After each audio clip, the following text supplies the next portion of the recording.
Hey, good people. This is Rocky with Rocky's Reality, the #1 podcast for unfiltered and unapologetic culture, entertainment, and relationships. Tap in live Thursdays, 7 to 8 p.m. Eastern Standard Time, as I chat with some of the dopest artists, celebrities, influencers, entrepreneurs, and more. Make sure to catch us live Thursdays, 7 to 8 p.m. Eastern Standard Time on Facebook, YouTube, and Roku. See you soon.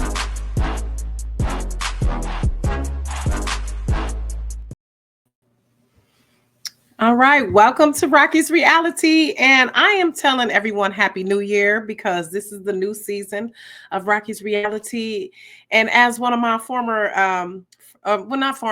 former supervisor who's now a friend used to say, I ain't seen y'all in a month of Sundays. So I haven't seen you 2024. Welcome to the new season of Rocky's Reality. We are going to have a bevy of guests. Be prepared again this year to dive into unfiltered and unapologetic culture, entertainment, and relationships. So I'm glad you all are joining us because, as you know, I am always loving when I get to speak with luminaries from the city of Detroit, as well as nationwide and internationally. But I especially love when I can have someone from my city on talking about great things that are happening in Detroit and for the city of Detroit. So tonight I should say, I have Detroit City Council President Pro Tem James Tate. He's been serving the city for quite a while now, been hanging in there, bless him, being one of the faithful servants of this city. When I was looking up, researching some things, all I saw were just good things reported about him. And so I just commend him for, what he's done for the city. And today he has an initiative that we're going to discuss called Protect Your Crown. All the way down. So protect your crown, meaning mental health. And as we know, y'all, mental health is always crucial. Even though May is Mental Health Awareness Month, there is never not a good time to talk about mental health and discuss it, especially with all the madness we have going on in the world today. Okay, so I am going to welcome to the stage Detroit City Council President Pro Tem James Tate Jr. Welcome to the show. Thank you for having me, Rocky. Oh my goodness. Thank you for having first guest of the new season. Yes, what an honor. Absolutely. I appreciate that. Yeah. Yes. If I was in the studio, we would have a little sound effects. I would just give you a little claps and cheer and salute to you. I always believe in giving people their flowers while they are here. So thank you for your service to the city. It's District 1, I believe, right? So that's like Detroit, like old Redford area. Yeah, Brightmoor, Grandmont, Rosedale. Yeah. Okay. Then over here, actually lived in Grandmont, Rosedale, District 1, my entire life. So, I love born and raised in the city of Detroit, born and raised in District 1, and extremely thankful and proud to be able to represent on this level. Absolutely. And again, I commend you for that and give you your flowers for being someone who's from the city, someone who's actually from the city, not just the burbs. Those of us, if you know, a lot of people say they from Detroit represent Detroit, and we know there are a lot of suburbs, and it's nothing like being someone who's actually from the city and understanding the essence of where our city has come from. Where we've been, where we're going. And so I appreciate, especially we know Detroit city government hasn't always been a fun job for those of you who are in it. I know it's not. Whatever you're serving the public as a social worker, I get that. So it's nothing like being in the trenches, so to speak, with what's happening with the city and the pulse of the city. So I do commend you for that, and kudos to all the work you've done. Thank you. Yeah, it's definitely a contact sport, being in city government. You got to deal with the other politicians. You've got to deal with those who try to exert their power over politicians, in various means, and then you mainly having to work with your constituents, and that's always the most challenging part, because when you work with constituents, no matter how great the thing is you believe you're doing, you're always going to have some that you really care about that love what you're doing and some who don't. And you've got to make sure that when you make these decisions that you're doing so based on the goal of improving life for as many as you can. But, you got to have thick skin in this business, very, very thick skin. Absolutely. And Dwayne Walker, welcome. He sang the hell out of that song. So you actually performed, and we're gonna get to the song actually, y'all. So the beauty of Rocky's reality, like when you on the news and all that, that's great, but you only get like a little bit of segment. But on here, we gonna have a whole half an hour to discuss Protect Your Crown, and then we're actually gonna play the song, which is produced by producer Getty 808. So Getty 808, yes. Shout out to him. So, but yes, you're right. It is a contact sport, and you were right. Detroiters will call you out. We will, as such, because we've been through a lot. We've endured a lot, and so it's only right that when we elect someone, that we do receive someone who is for the people, so to speak. And I'm sure that can be hard to maintain that integrity at times. So I do. Again, commend you for that. And so I want to get into a little bit of stats, which weren't surprising as someone who's, again, been a social worker working in and around the city and the state of Michigan, actually, for over 25 years now. A primary issue that I've witnessed is mental health, the lack of treatment, the lack of resources, the lack of knowledge about it. And just the shame and stigma that's come with it. And it's just also, again, just lack of resources at times. A lot of the news stories that I see, I always think I wonder if there's a mental health element to this. So some of these statistics, 2024, there were over 16,000 calls for mental health assistance. Yeah. And 4,600 of those, well, in 2023, 16,000 calls were made for mental health assistance. 4,600 of those were suicide related. And then in 2024, that number increased. So I'm wondering. It's Detroit. I think we need to let them know those are Detroit numbers, not state of Michigan. Those are some big numbers. And we are the largest city in the state of Michigan. And to have those type of numbers, those are numbers that some cities don't see in an entire year or an entire 5 or so years. Big deal. I'm glad you clarified that. And my concern is how much is not being reported. Yeah. How many people are not calling who are suffering with mental health? And so that's why this survey is so integral. And so let's talk about because we already know we have to have the data in order to get the funding from different programs and grants and federal government. So talk about Protect Your Crown, how it started, what is needed. Yeah, thank you again for this opportunity. So Protect Your Crown is a campaign initiative that, I came up with and working with various departments within the city of Detroit, mainly with the health department, focusing on bringing about better mental health awareness in the city of Detroit, especially amongst our Black folks and people of color. Let's be honest. For many years, we have seen how it has been pushed under the rug. We'll pray it away, or we'll just deal with it. And if you, for whatever reason, if you have a breakdown and you can't handle that moment, you're weak. You are all these negative things.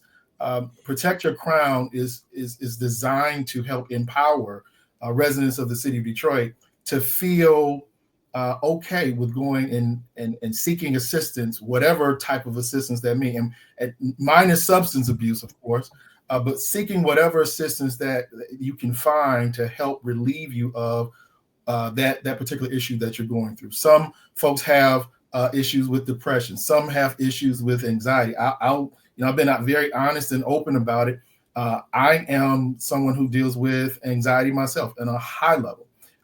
Have issues of being a perfectionist, and when things don't go right, it just continues to pound my head over and over and over. So hard for me to let those things go by. So I've gone through therapy and have a therapist and go and have prescribed a prescription medication to help me get at least to the point where I can function and work through some of those moments, but ultimately it really has to come from inside. I have to have the desire and want to do it. And that's the thing that Protect Your Crown really embodies, empowering, again, residents of the city of Detroit to take really the initiative to do what is necessary to address your mental health. And we have this survey, the attitude survey, and it's 19 anonymous confidential questions. We don't want to know who you are, but we want to know a little bit more about the journey that residents of the city of Detroit are having in addressing their mental health.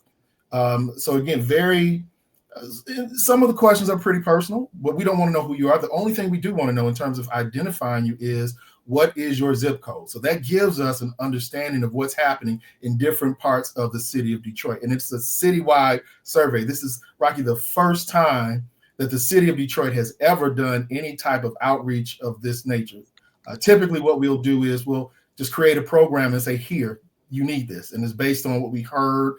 But this is now any new programming that we have based on mental health as a result of this survey will be solely a direct response to the feedback that we get from our residents. And I don't think there's any other type of government that I would want other than a government that responds to the things that I tell you that I need.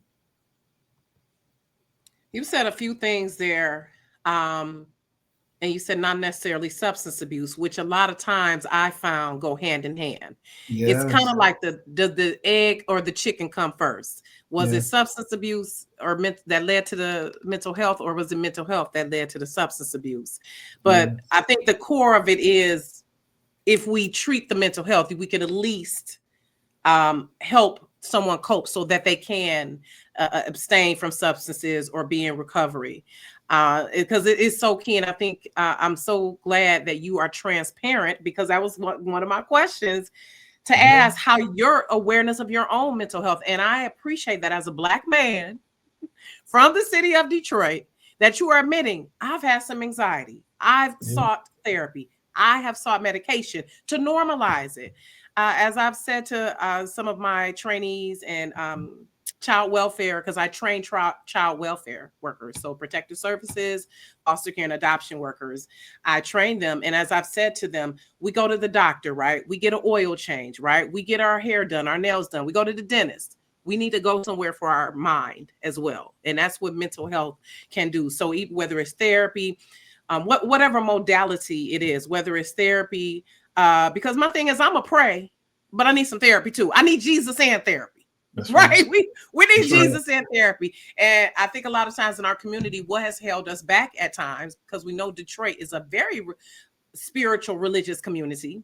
We've got thousands of Black churches, right? Some of those conversations need to be had in the churches as well.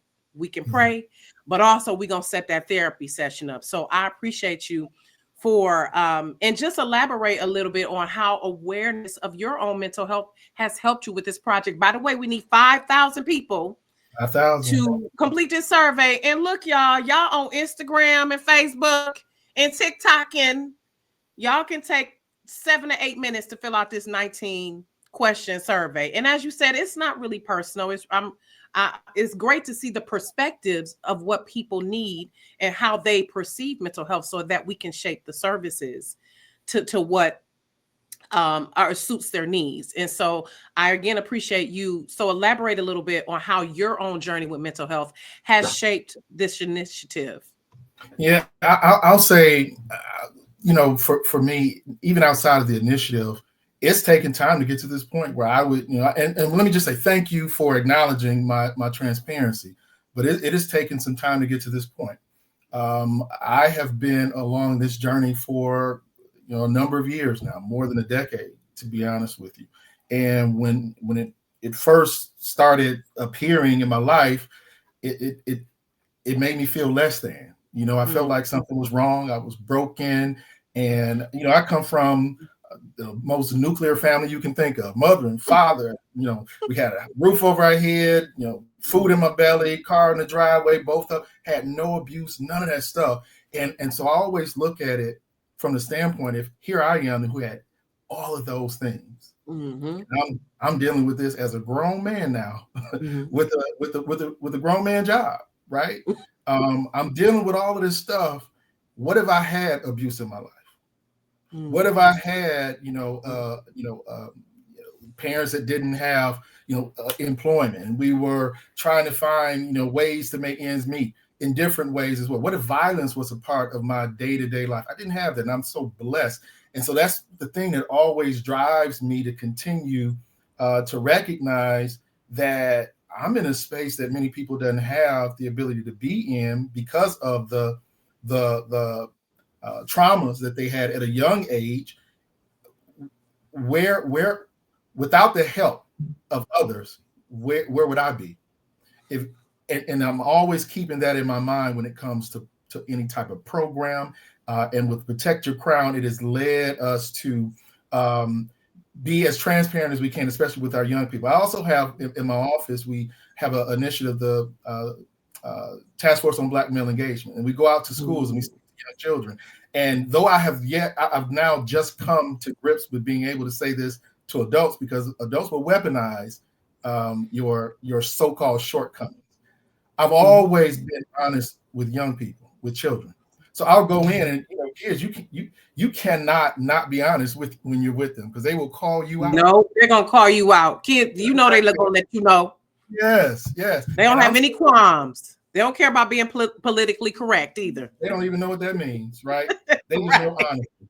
And I would go into the classroom, and because I want to be so perfect for these kids, I would end up just having sweat everywhere, right? And the kids will go, what's wrong with you? What's going on? And like I said, kids will be honest.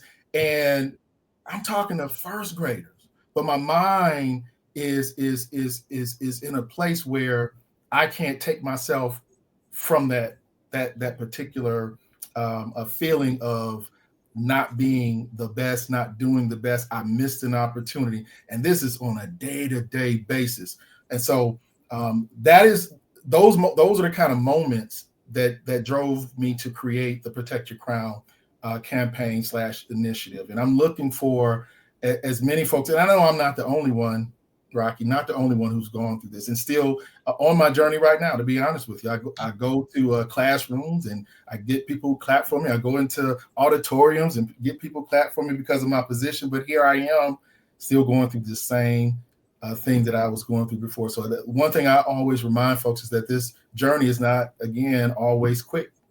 And it doesn't end on your terms. Exactly. But you have to be all in. You have to be all in. It's ongoing. It's maintenance. Yeah. And I think as a social worker, again, I'm big on mental health and how I've seen that therapy is not something that's finite. Yeah. It's something that's ongoing. Again, you brush your teeth every morning. You wash up every morning. These are all things that you maintain and sustain throughout your life. And I think especially now with what we've grappled with after the pandemic, our recent election, all the things that have happened in life, and those of us who have trauma, and even if we haven't had trauma in our immediate homes, the trauma of being Black in America. Yeah. Let's be honest about that. That's trauma there. And again, with being a political leader, as you said, it ain't for the weak. It's a contact sport. So anytime we are serving others, I think it helps when we can be transparent and show that we are human. Because people vote for and they get behind who they can relate to and who can relate to them. And although that's good that you are putting this out in the public, and again, making it so accessible. And we'll definitely put the link in the comments, y'all. So everyone who's watching, send it out to your aunties and friends. All of this time, y'all texting folks and emailing folks, send this out. Because what's the deadline? What are we looking at to? So we're at our goal is 5,000. So we're at a couple of thousand right now. We want to continue to get that number. And, we picked 5,000 because honestly, it's a round number, 5,000. But quite honestly, that number is higher than most surveys that, as you know, in what you've done in your life, you know that these surveys are sometimes, a survey of 300 people, 400 people, 500 people. We're pushing to 5,000. And that's less than 1% of Detroit's population. So we can get 5,000 people to work with us and figure out how, as the proverbial, help us help you.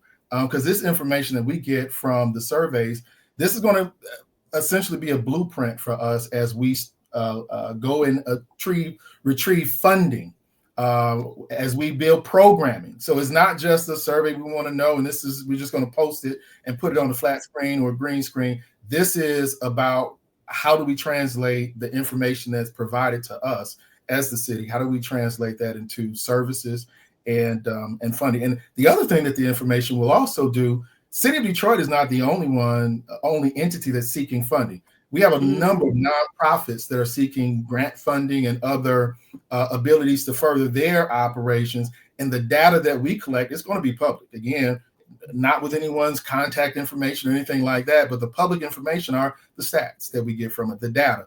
That information also helps residents and other nonprofits further their missions. Right? I mean, it's just a win-win-win for all of us. But the main thing is we want to make sure that we break down the walls that so many folks build up as it relates to addressing their mental health. And I had an incident, I'll tell you, being another transparent moment. So today, just in the city council, we have what's called public comment section. And there's that section is where by law, citizens can call in and ask about anything, say whatever they want to say. We typically give folks 2 minutes to do that. One individual took her time because she knows that, I'm not shy about having, this journey, this mental health journey that I'm on. And she felt the need, as I talked about, weaponize my transparency. And she's talked about how I know you have mental health issues, but, something's fill in the blank. I won't go into everything she said, but it was just amazing to see how in real life, instead of an individual appreciating the fact that their elected officials trying to do something to address a major crisis that we have in the city of Detroit, whether you have a disagreement with me or not on policy, when you start talking about another person's mental health, now I think you're taking a little too far. And we'll, I didn't respond with anger or anything like that, because why? I did invite her to get on so we can talk about it, and I would love to have that conversation. It's going to start off as nice as it's going to be, but I'm from Detroit too, so keeping it 100. But you can get some of this grit all day long. But it's that part of it is a generational thing too. Exactly. Absolutely. I was going to say, we're going to have to pray for her to change that mindset, because that's part of it too. That's part of it. And the way people have been conditioned, they've been conditioned. So, and that's what part of understanding our mental health comes with. We have to we get to choose how we respond to others. That's right. We can't control others. And I was proud of myself in that moment, because I know you be like, I know you wanted to snap on her. I know you probably did, but you was I had something. I was ready, but I said no. Like on Black Panther, when they say no, T'Challa, the world is watching. Right. That's what's on my mind. Woo! Right. You got to remember it. And people will test you. So, but I appreciate also that. Talk a little bit about the 7 Mile Behavioral Health and Wellness Campus. So is that 7 Mile and where? I like that you all have already started. Southfield Freeway. Okay, good. Yeah. Yep. So DWIN, which is a partner of ours, they do a lot of work as it relates to mental health and other services. They are opening up a 24/7 walk-in behavioral health crisis center right in my district, in the heart of the district. It will allow for 60 beds. You're going through a crisis, and that's one of the challenges that we found is that some folks will reach out and we don't have the facilities for them to just get the triage that they need in the short term. And certainly, as we talk about, this is a long-term journey. We don't have the facilities for that either. So we're building capacity that's coming on board. It should be, from my understanding, they had like an 18-month construction schedule. So it should be on board sometime maybe around fall of next year, potentially even spring of next year. But we're excited to have it. In addition to the mental health and behavioral health services, there'll also be dental, physical health care all together. So excited about having that. Certainly in the district, knowing that we need it because we have a desert, so to speak, there. But just in the city of Detroit, the fact that we're increasing capacity is always a good thing, because this is it's a challenge. And when we talked about the trauma, that trauma can happen as a child, it can happen as an adult, it can happen tomorrow, today. It can happen double whammy, right? You got one today and you got something happening tomorrow. Chronic trauma, right? We've got to be chronic trauma is real. Yes, absolutely. And then they pass on the trauma as well, and the byproduct of the trauma to the children, and so on and so forth, right? We find ourselves in that situation. And I just also want to tell folks that it's not just getting mental health. Your mental health is not just based upon what's going on in here. On the song, you'll hear where I talk about protect your crown and all the way down. When I say all the way down, that's your whole body. That's your whole body. So it's what you put into your body that affects your mental health. The movement of your body, that affects your mental health as well. So protect your crown and all the way down. Anytime the crown falls, when you start talking about nations, when the crown falls, the body, the people are susceptible and vulnerable. It's the same way with your own personal body. If your crown falls, you are vulnerable. You're susceptible to all these, to the harm and attacks that come your way. Protect your crown and all the way down. I love that, because the brain controls the body. Your mind controls the body. So, absolutely. And it says, so speaking of that, let's get into it. Let's get into it. Let's get into it. Okay, so how did you prepare for it? What did you have to break out some of the tapes from back in the day? Because you look like you from my era. Did we have to break out the LL Cool J to help us? The Big Daddy Kane. Did we channel some of those? Well, I think the key is to make sure you never lose that, right? You kind of put that on when you need to, and you take it off when you have to. But I've been a creative my entire life, and love music, love art, love directing, love video, love film. That's been my thing. Actually, my degree is actually in radio, TV, film. Not in side, none of that stuff. No. I always try to figure out, how did I end up here? This is not what I thought I was going to be doing with my life. It's not too late. Councilman, it's not too late. It's not too late. It's going down. It's going down. It's not too late though. Yeah. Okay, so let's get into a little bit of Protect Your Crown, you all. This is Protect Your Crown with that was penned by Councilman Tate, produced by Getty 808. And we also had Stretch Money on there as well. He also gave me, all right, shout out to him. Yeah, gave me a little bit of that on the track. Got laced it up a little bit. Okay.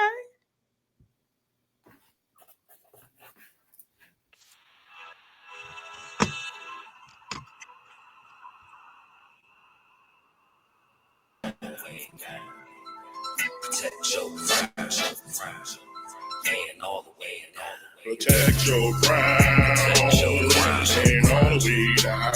All the way down. Protect your crown, and all the way down. All the way down. Protect your crown, and all the way down.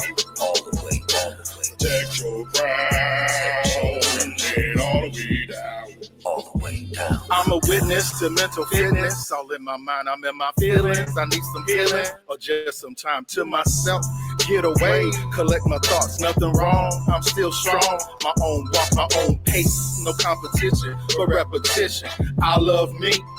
I don't need permission. The point of the whole mission is for me to keep my vision and my goals and my dreams. Sometimes I need a team to take the things I've seen and break them down for me and help me better see how I can get to be from the right now me to the better plus me. A breakthrough is coming. I can feel it in my soul. I can feel it in my heart. But first I gotta start to recognize, identify emotions inside. I realize that I'm a prize and there ain't nothing to hide. I realize that I'm a prize and there ain't nothing to hide. Protect your crown, and all the way down. All the way down. Protect your crown, and all the way down. All the way down. Protect your crown, and all the way down. Yeah. Okay, all right, yeah. Y'all make sure y'all go stream that, download it, all of that. That's available on all platforms. All platforms, yes, ma'am. That got a nice little groove to it. Yeah, and I like you, I'm a music lover, so that's why I love combining that on my show. So I was glad when they were like, he has a song too. I was like, oh, okay. Y'all know I love to play some music now. Let's go. And that's how you engage people as well. Like that's how you can reach people. You know that's like we teach kids stuff. Put it in the song, right? That's right. So That's your right. crown all the way down because City of Detroit, we got to be there for each other. Right, we have. You know what? So, it's so funny, Rocky. I talk to the kids, and you know, when I talk to folks around our age, our demographic, we kind of like it. We got a little groove to it. When I talk to kids, it's not their speed. The younger ones. So I got to come out with another. We got something new. We have to do the remix. Yeah, Maybe you can get Peasy or Babyface Ray on the remix. Right, we got something new. Right. So, but it was great speaking with you, Councilman Tate. Where can people can just Google Protect Your Crown Detroit. How can they get the survey? I put it into the chat as well, the comments. But where can they find the survey? Yeah, I just made it real simple. You go on Google and type in Protect Your Crown Detroit. The very first link, I promise you, that comes up is going to be the link to the survey. You're going to see this, get the link that is going to have the song on it, a little video intro to give you more information as to why the survey is important. But Protect Your Crown Detroit, very first link if you Google it. I love that. Thank you so much. Thank you. So, and where can people follow you, Councilman Tate, to keep up with what you're doing?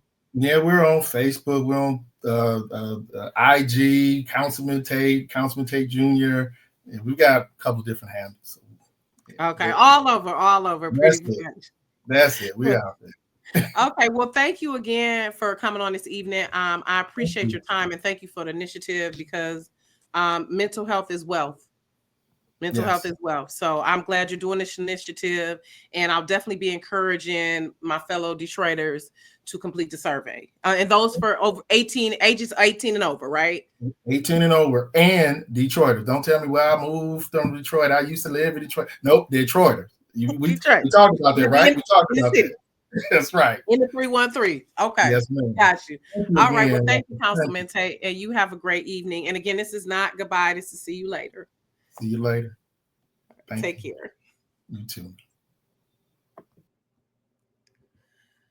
All right, y'all. So moving along, one of the things that's great for mental health is music.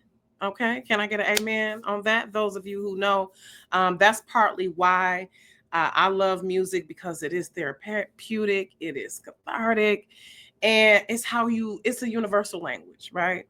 So on that note, y'all, literally on that note, pun intended, we are going to get into an outstanding musician, Grammy-nominated twice, y'all, Grammy-nominated musician, recording artist, writer, all-around dope chick. Those of you who are here in Detroit, you may have seen her on Black Women Rock. Okay. If y'all have come to Jessica Carey Moore's Black Women Rock, you have seen her perform on that stage and take over that stage. But she has performed with a bit of everybody, from Beyonce, okay, to Tank and the Bangers, Moo Fresh, Victor Wooten. So without further ado, I am going to welcome to the stage the illustrious, the magnificent Divinity, the absolutely divine Divinity Rock. What's up, Rocky? How you feeling? How are you? I am well.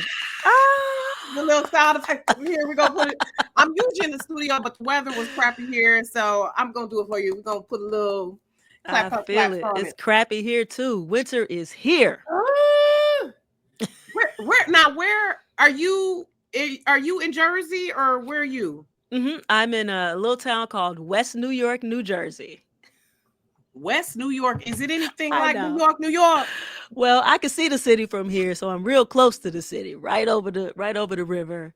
But yeah, I like it here. I've been here for about 8 years now. It's crazy. I love it. Because originally you from ATL, Shorty. ATL, Shorty. You already know, not Shorty. Shorty. Listen, I've been going out to Atlanta since, oh my gosh, hold on. Lord, you gotta. I know what you.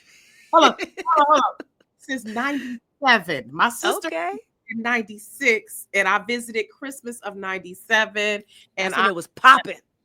Listen. It I was have popping. ATL fan.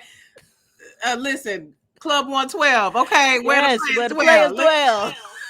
So, I am a lover of ATL, and actually, my sister still stays down there, and my daughter actually is about to graduate from Spelman. So, Oh, congratulations to I you love for it. that. Thank you. You know, women out here, we just black women rocking, right? We doing dope shit. That's what we do. So, but welcome to the show. And my first introduction to you was Black Women Rock here with Jessica Care Moore. Shout And I've out, seen you a Jess. few times. You've become like a staple. I don't know. I didn't see you for the 20th. Did you come for the 20th anniversary? Just recently, yes, I was there. Okay, that was 2024. They just celebrated 20 years. Yep. So, you've been a part of that lineup, done so many magnificent things, have composed TV show themes, just all around dope stuff. You've done a plethora of things, and I just want to give you your flowers, because when I was reading your resume, I was like, what hasn't she done? Damn. Thank you. A musician, guitarist, singer, and the albums I listened to, they were very ethereal for me. Like, it was very cosmic, and I don't know, hard to it's like, I don't know, a funky Sade it was giving me. I don't know. I love what you're doing, but I appreciate how you've pivoted to the children's albums now. Like, this is a whole thing. So Worldwide Play Date is the second album, and the first album was Ready, Set, Go. Ready, Set, Go, and that was Grammy nominated. Yes. And so now we have Worldwide Play Date. So talk about this transition from adult music, which you probably still will do, I'm sure, but what made you transition into children's music? You know, it's something I always thought I would do, you know, when I got older. It was one of those things. Can you hear me? I'm good, right? Okay. Yes. Okay, I'm sorry. I just put the exit. No, it's good. Oh, yeah, you sound great. Okay, great. Love the background, by the way. Is that your home studio? Yeah, this is the studio. This is where I make all these records right here. Oh my God, that looks magnificent. I love Sanctuary. it. Yes, it does. It's real zen looking, real zen. Yeah, I try to stay zen. So I always thought it was something I was going to go into because I always wanted to inspire young people and write for children. I wanted to write children's books. One of my I wanted to be an author, you know, in my later years. I always thought that would happen. But during the pandemic, you know, I was touring with Fantasia as her musical director and bass player, and everybody, all the gigs stopped. Like, we all came home and we were just sitting at home. And I was also studying music production online at Berkeley Online because I wanted to be a better producer. And a friend of mine called me out of the blue. I hadn't talked to this man in 20 years or so. He called me and he said, "Hey, I'm working on this project with Scholastic. Do you have some music to contribute to it? Because they are pivoting from in-classroom productions to virtual productions. So they need music and they need it fast. And can you send me like 7 songs?" And I was like, dude, that's a lot of songs. I was like, "When do you need it?" He was like, "Can you send them next week?" But I wasn't doing much. So I just started throwing down some little skeletons for him, and I sent him the songs. He showed them to Scholastic. They liked the songs and they wanted me to finish them and finish writing them, developing them. And so they accepted the songs for the program. And I met an incredible woman who was working at Scholastic at the time, Gail Ward. And we just hit it off. And Gail said to me, "We're going to get you 2 books." She was like, "I don't know how we're going to make it happen, but I just feel like these songs should be books." And next thing you know, I had 2 children's books slated to come out in 2021, right?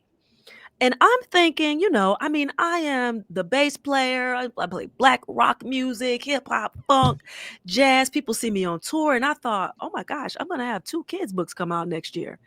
Everybody's going to be like, "Well, what is that?" Like, it comes out of the blue. So I thought, you know what? I should make a whole album to go with the books.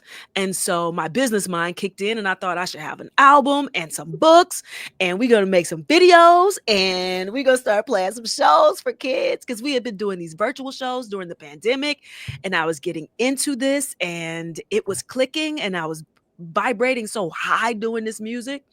And so that's what happened. 2021, the books came out. I dropped Ready, Set, Go. And it was so well received by my community. I mean, some of my friends who I'd known forever, from Jessica and all these beautiful, incredible Black women who play rock music, were hitting me up and being like, yo, sis, I love this for you. This is you. So we just been rolling with it, man. It's really been, like I say, it really has lifted my spirits, playing music for children. It's almost like it heals the inner child too, doing this music. It's gotten real deep for me. Because you don't have to be as serious when you're doing it for kids, right? I can be my silly self, because I am silly, right? And you know what? I think that's what adults need sometimes. We need to remember what it was like to be a kid. Okay, look, I'm going to the bounce house too. I was happy when I was able to go to the bounce house with my kids. I'm jumping into the bounce house with them to have fun. I'm going down the slide with them. Like, it is so cathartic, because as adults, we spend so much time adulting, and and this is what I admire about children, how they just have this just infinite just love and just wonderment, and just this infinite just innocence as well. Curiosity. Right. We can play, we can be silly, we don't have to worry about it. So I love that. I love that. And I love how you pivoted. And that's the beauty of being an artist, right? Where we're doing one thing and then you're like, I think I want to do this, and I can switch up. And in this day and time, we have so many options to do that, right? So for you, what was the challenge though? You had a fun time, but what was the challenge? Did you have to like get out of your own head sometimes about it because you were so used to producing adult music, or what was that process like for you? No, I just went with my natural instincts as a performer, as a musician, as a producer, as a writer. I just allowed it to flow. I think the biggest challenge though was playing shows for kids, right? Because kids haven't learned that, you come to a show, you sit down in your seat and you watch this performance, right? And the only thing that's happening on stage is a person is standing there with an instrument and they're singing and they're playing. And after about 5 minutes of that, kids are like, okay, so what's next? What happens next? Right. Can I come up on the stage with you? Right. Girl, let me tell you, these kids, my very first show. Right. They like, okay, yeah, this is cute, but can we get interactive? Can we get up there? Yes. Girl, I've had kids come on stage when we were doing, I think we did BAM, Brooklyn Academy of Music. And I think it was our first show. We had the band on stage and the kids were all masked because, we were still dealing with COVID. And we started playing, and my band is full of high energy. We just hit hard, and the room bursts wide open, and kids start rushing to the stage, and the security people were like, wait a minute, don't go to the stage. I was like, oh my gosh, this is like a kid mosh pit. It's been so fun. But like I said, after a while, they kind of get bored with just watching somebody play music. It don't matter what the songs are. So I've learned how to engage the audience throughout the performance and how to make them a part of the show. I think that was the biggest challenge, was being used to just being dynamic on stage and that being enough for adults, playing songs, being dynamic, standing there behind the microphone with the bass in my hands. And adults are like, oh my gosh, she's rapping and playing the bass. Kids don't care that I can rap and play the bass. No. Their parents love it, but they're like, okay, that's cool, but no.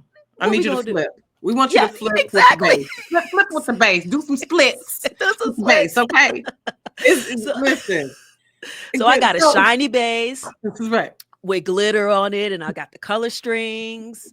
I wear colorful outfits and, you know, really cool shoes. You know, like I'm giving them, I started learning how to give them the type of show that keeps them engaged. We add video to the show. I took away the microphone and put on a headset microphone so I could jump around and run around the whole place with them. So, you know, that was my biggest challenge, learning how to perform in front of kids.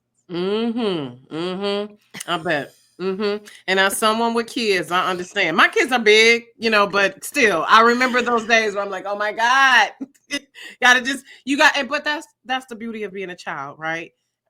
Going out and exploring. And I saw your IG where you said you were at the gym the other day, and it's like staying active. So what is a routine? Because you look good. Okay? Oh, thank you. Come on, you look good, girl. You know how it is. You know what? You know it. Thank you. And that's what I love when we come in all shapes and shades. Yes, we do. But I love how you posted that picture where you were like, this is me in the raw beauty or whatever. So what is the regimen? How do you stay in shape? Because I can tell you in shape. Well, I grew up, I was an athlete growing up. I played basketball, I played softball. We were so active as kids. I even ran track, even though I hated running track. I did. So being physical and moving my body, and I'm so kinetic, you know, I can't not move when I hear music or when things are happening. Right. So I really just try to stay active.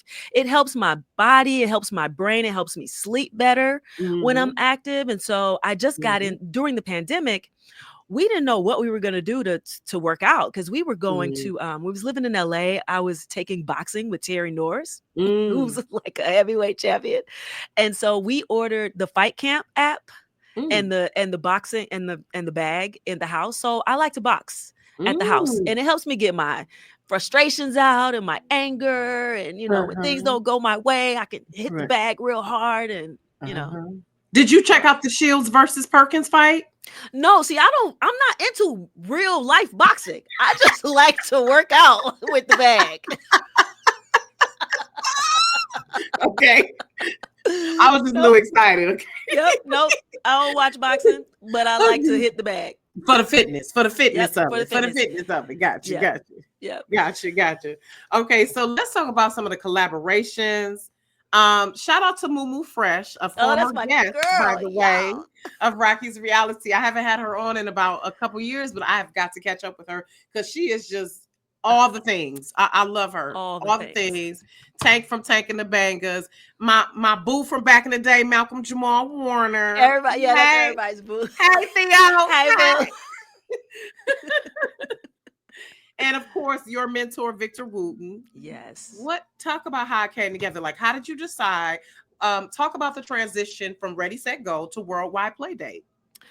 So Ready, Set, Go was me in this room doing everything, recording all the vocals, making all the beats, arranging all the songs, you know, pretty much doing it all. And you know, Worldwide, I mean, Ready, Set, Go, it had some success, right? We got nominated for a Grammy. We started doing a bunch of shows all around. And as I was thinking about my next record, a few things came to mind. How do I top Worldwide? I mean, Ready, Set, Go. And how do I have time to make another record given everything that I'm doing? And there's also this African proverb that says, if you want to go fast, do it alone. But if you want to go far, do it together in a group, right? Yep. So when I started thinking about this next project, I was like, man, I really wanted to the first thing I thought was I wanted to bring in another producer to help me with the load of making the music. And I knew I wanted it to sound like 90s hip hop, fun, and for it to be playful and like just colorful. And so my boy from Detroit, Wayne Gerard, you know me in Detroit, Detroit is my second home, straight up. I keep saying I'm gonna buy a house in Detroit. That's how much I love Detroit. For real. Come on, let's go. For real. We got plenty of beautiful properties. Let's go. Yeah. So I called my boy Wayne Gerard, who I've worked with Jessica Care. We had recorded Jessica and Stephanie's album together. And I Yes. told him what I wanted, and he was like, yo, this sounds like exactly what I need to do right now. So he started sending me beats, and I started sending him beats, and we started collaborating. And then something I had never done before was work with another writer, because I'm an MC. So I've been writing my own lyrics since I was 12. So I met this incredible woman named Mary Brown, who had written No, No, No for Beyonce. She had worked with Michael Jackson. She, like she's worked with everybody. She was a member of the Recording Academy. We met at one of the events. And I was like, Mary, would you write with me on this song? And I was thinking of just having her, having a co-writer on this song. So I let her hear Celebrate. She came over here and we talked about the song. And so we wrote together, and it was a great fit. And so bam, she's like, let me hear what else is on the record. I let her hear the rest of some of the tracks. She was like, yo, I want to be a part of this. So the team starts building. Now, as I was listening to these tracks, I knew who I wanted to be on this records. Like when I heard the music for I'm a Forest, I actually sent Wayne a voice note. And I knew I needed Mumu on that track, because Mumu is one of the most inspiring, fiery, just intelligent Black women MCs in the world, who has a beautiful voice and a beautiful spirit. So she and I, God is so funny, because when you start having these ideas about what you want, you find yourself around the people that you're supposed to be around to make it happen. Mumu and I walked in on this private gig that I couldn't even talk to anybody about doing. And guess who was sitting in the makeup chair? Mumu Fresh. We did the gig together, and at the end of the gig, like it was over the course of a week we spent together, really getting to know each other. We spent a lot of time together, and I was like, Mumu, I got this record. Would you jump on it? She was like, yeah, girl, let's go. What's up? I love it. So she came in this room and recorded this record. I love it. So beautiful. I mean, Malcolm's been a long time friend. When I heard the track for Happy Place, I was like, I need Tank on this record. I need her. We've been friends for a long time, but we never worked together. I sent her the song, and she just texted me back, I love it, with exclamation point. And I jumped up and down in this room when she's a beast too on the mic. That one there. That one there. Look, I got a girl crush. Tank, I got a girl crush. I'm married, but I got a girl crush. Listen, Tank is the truth. Been the truth. New Orleans down. You know what I'm saying?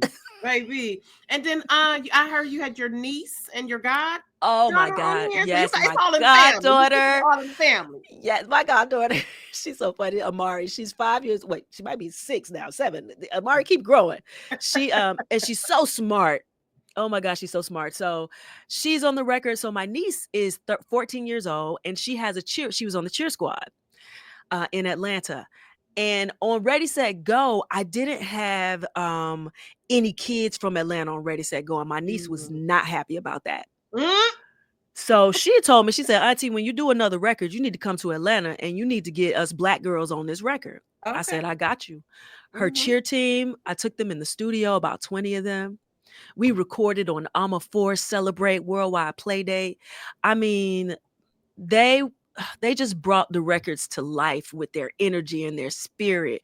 You know, like I know what kids are listening to, right, on the radio and what's popular, but for them to come into the studio and just digest all these lyrics in these songs and express excitement about being on these records that are positive and affirming for young girls, I was just overwhelmed at the love. You know, it was, man, even when I just thinking about it, it just makes me so happy thinking about just all these young women who got to be on a Grammy-nominated record. Yes. Strange. And although they made a mistake and you didn't win, you're still a winner. You still 2 times in a row Grammy nominated. That's bomb. Next time we getting that Grammy. For sure, you know. It's such an honor to be nominated. Yeah, it really is. You can still claim that. That's still an honor. So we're going to get into a worldwide play date. But I had the video for that. And I see there's a doll version for Celebrate, which is super cute. But I want to ask, how did Divinity Roxx get her name? Ooh. So when I was, I'm going to try to tell the story really quickly. When I was about 12 is when I really fell in love with hip hop, right? And I used to transcribe all the raps from the radio. And so people in my neighborhood knew that I was a rapper. And my sister's best friend's brother had a friend from Philly who was a rapper, and he was looking for a girl to rap with him that he wanted to form a group with. So he came and knocked on my door and asked my mom if he could teach me one of the raps he had written. She said, yeah. So we sat in the living room, in the dining room, at the dining table, and he taught me this rap. And he was like, man, I always thought that it'd be dope for a female rapper to have the name Divinity. And I was going by MC Debbie D, right? Because that was my name. But I knew it wasn't right? I knew it wasn't quite there, right? I knew it. So, and I know somebody gonna call me that online. I already know. Your real name is Debbie, though? My name is Debbie. Yep. That's my that's my mom named me Debbie. That ain't bad, MC Debbie D, though. Okay. It's giving like, some type of vibe. Right. You know it's giving Finesse and Cinquise vibes. You feel me? So, but I knew it wasn't quite hitting the thing yet. So he said, what do you think about the name Divinity? And I was like, Divinity? So I was like, I need to look it up. So I went to the bookshelf that was in the dining room and pulled out the Webster's dictionary, one of them thick dictionaries, and went to the name Divinity. And I from my memory, I recall reading that it said of God. And I thought, yeah, I like that. I can be Divinity. I want to be Divinity. And so I started calling myself MC Divinity. Since then, 12. Okay. And so the Roxx, that just came later? So the Roxx came later after I was touring with Beyonce. You know what I'm saying? I was like, yo, I'm a rock star. Listen. And then I went and changed it legally. I was like, I'm about to be Divinity Roxx. Like, that's my legal name. That is dope. That is dope. So any chance of you ever going back out on tour with Beyonce, or what is, like, are you all still attached? I think we'll always be attached, especially with the girls who were in the band. We are all still really good friends. By the way, I Am Sasha Fierce was one of my favorites. That's the Beyonce that I prefer. By the way, that's one of my favorite Beyonces. By the way, that was fun. I love how she's evolved, but I Am Sasha Fierce, baby. That's That was fun. The Beyonce experience was so much fun, and so we're always attached and connected to those people who were part of that, because that's one of those life-changing moments, right? Like, it really it's transformative being in that environment and being around that much creativity and all those women, and oh my gosh, they're so beautiful and smart and talented, and so we'll always be connected in that way. But she about to go on tour. I'm not on the tour, and I'm really focused on where I am right now in my life with my music and my career, and I like where I am. I feel settled in it, but you never know who you might see me on tour with, because I'm an artist, and I like to play, and I'm a musician, and I like to explore, and I'm adventurous. So you never know. I love that. Because who else? Fantasia, Beyonce. Who else? Victor Wooten. I was the bass player for Black Girls Rock. That was on BET. I toured with B.O.B. for a minute. That was a lot of fun too. He's a hip hop artist. He's the only hip hop artist that I really went out with. And I love him. Haven't heard anything from him recently. Yeah, I remember B.O.B. Yeah, that was fun. But you never know. I mean, I got a little secret list of artists that I would go out with. Okay. We might come back to that list though. Okay. In the meantime, we're gonna watch Worldwide Playdate. This is the official video for that. So let's check that out. Let's do it. Then we'll come back and talk a little bit more about this secret list that artist that MC Debbie D. There you go. See, I knew it. I knew it. Just telling you that it was kind of catchy though. The MC Debbie D is kind of catchy. I'm sorry, but maybe I'll put a hip hop record out with that name, like, you know, That could like be your alter ego. The Secret. Like, Yeah, totally. my alter I totally see a Divinity Roxx versus MC Debbie D type thing going on. Like, so seriously. over you right now, Rocky. Yeah. Okay, y'all. This is Worldwide Play Date. Welcome to the Worldwide Play Date. Welcome to the Worldwide Play Date. The play date exclusive. It's a play date. Everybody jump in. Hey, get your friends. Jump in. It's a worldwide play date. What you wanna do? I wanna play. Calling up my friends to make a play date. Best day ever. I just wanna say, I hope it never ends. Can we do this every day? See, this little Divvy got it started. This little Divvy stay home. This little Divvy got on the dance floor. She danced all night long. Get it, girl. Get it, girl. Get it, girl. Show them how you do it in your Divvy world. Get it, girl. Get it, girl. Dance all night long. Do you do it? Do it. That's my niece.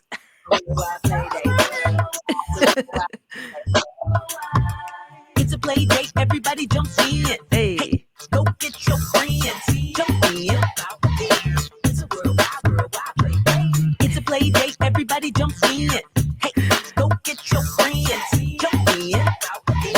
It's a worldwide play date. Bubblegum in a dish. How many pieces do you wish? Red light stop, green light go. Dance contest, everybody get low. Now rise to the top. The beat drop. All over the world with love and hip hop. Hey, that's a bop. Ooh, that's a bop. Let's play another game. Tell me what you wanna rock. Bring around the rosies in our pockets full of posies. Everybody clap your hands. Hey, now it's time to dance. Right about now, we're gonna have a dance break. Are y'all ready for the dance break? I want everybody to get in the line, cause we gonna do something called the dip and slide. We gonna step 2 times to the right, to the right, 2 times to the left, then take it on back, take it on back, take it on back. Yeah, you know we like that. Now step 2 times to the right, 2 times to the left, now take it on back, take it on back, take it on back. Yeah, you know we like that. Now grab a partner, do-si-do, grab another, and around we go. Take it on down, take it on down, take it on down, to the ground. Can you feel me now? Today is a worldwide play date. It's a worldwide play date. It's a play date. Everybody jumps in. Hey, go get your friends. Jump in. It's a worldwide play date. It's a play date. Everybody jumps in. Hey, go get your friends. Jump in. It's a worldwide play date.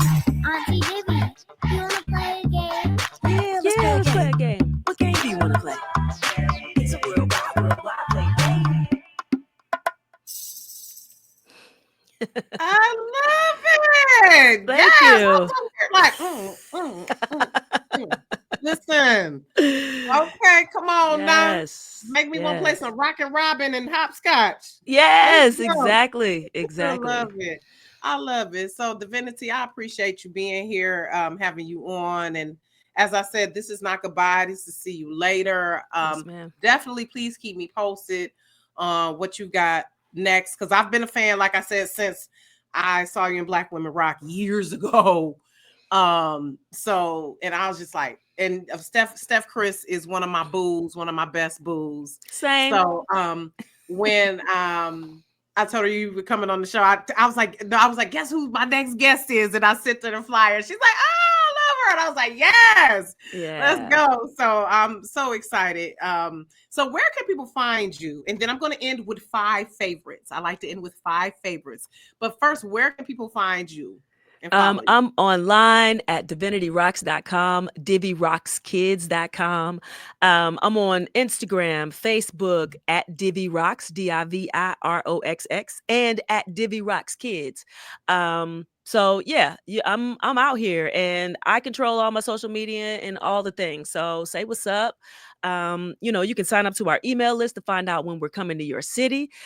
We keep trying to figure out ways to come to Detroit because I got family up there and I would love to come and play a show. I think we're talking about doing something in the summer. I will keep you posted. But yeah, Divinity Roxx, Divvy Roxx at Divvy Roxx. Come through. I'm out here. Holla at your girl. Definitely. I would definitely love to meet you when you come. So please keep me posted Absolutely. on that. And on that note, I want to end with 5 favorites. Okay. Okay. So 5 favorites. Let's start with, what is your favorite track on Worldwide Playdate? Ooh, that's not fair. These are like my children. Who's your favorite child?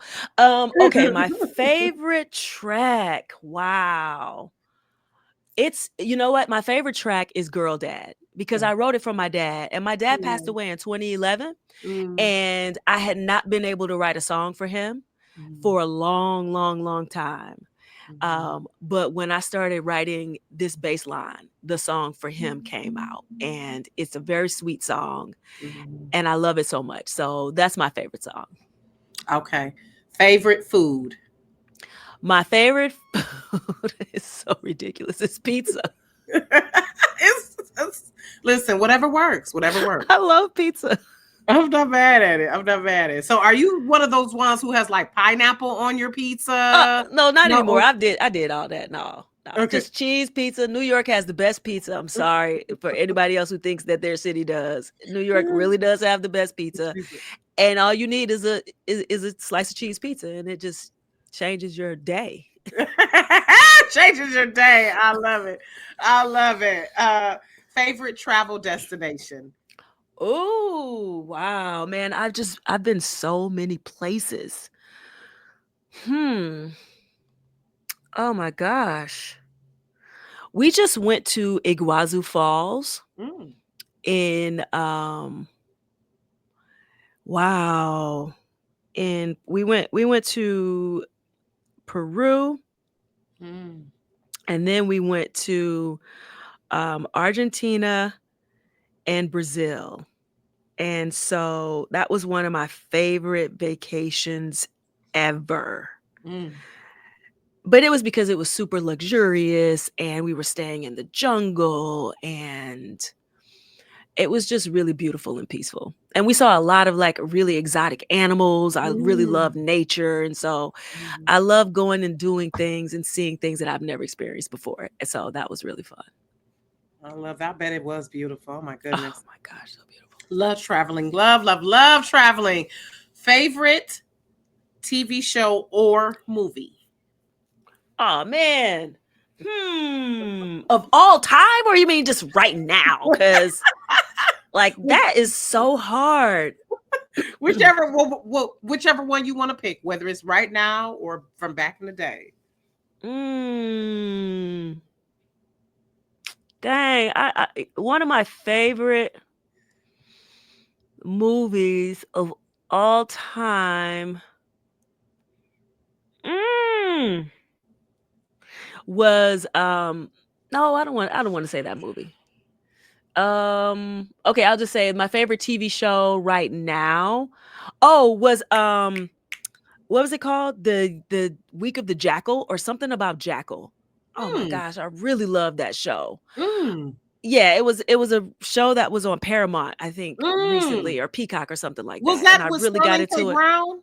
No, it was about this this assassin who was like one of the best assassins in the world, and he was knocking people off. He was a sniper, and he was knocking off these big politicians from like these record distances away, and they couldn't find him. And I can't remember the sister's name. There was a Black woman who worked for MI6, and so she was tracking him, and I don't know, I really just got into that thriller. Okay, yeah, good. I'm gonna have to Google that. I like stuff like that. Yeah, The Day of the Jackal. That's what it's called. Okay, yeah. Day of the Jackal. Okay. Gotta watch that. Yep. Good. Check that out. Yep. Okay. Last favorite accessory. My favorite accessory are my custom earrings. These are my merch items. I sell them at my shows. One of these earrings is a laser cut image of me, with holding my bass guitar in this rocked out stance, and this other one is a custom record with my logo on it. And if you ever see me anywhere, I'm probably rocking these earrings. I love them. It's my favorite accessory, and I don't usually wear the same earring on each ear. I always do one or the other. Yeah. I love it. Well, I enjoy speaking with you, Divinity. Thank you so much for coming by. You're welcome, and good luck with, Worldwide Play Date is available now, y'all. Stream Everywhere. it, Yes. download it. Please. You can put it on for the kiddie parties. Let's keep these kids. Yes, because they're gonna have enough. They're gonna have enough growing up to do. So while they're kids, let's just fill them up with love and confidence and joy, and allow them to just be kids. Because once they grow up, sometimes it's just too late. We don't play anymore. So, and also get out and play. Go play in the dirt, play in the sand. Just get out and play. Have fun, because this world is crazy right now and it's overwhelming.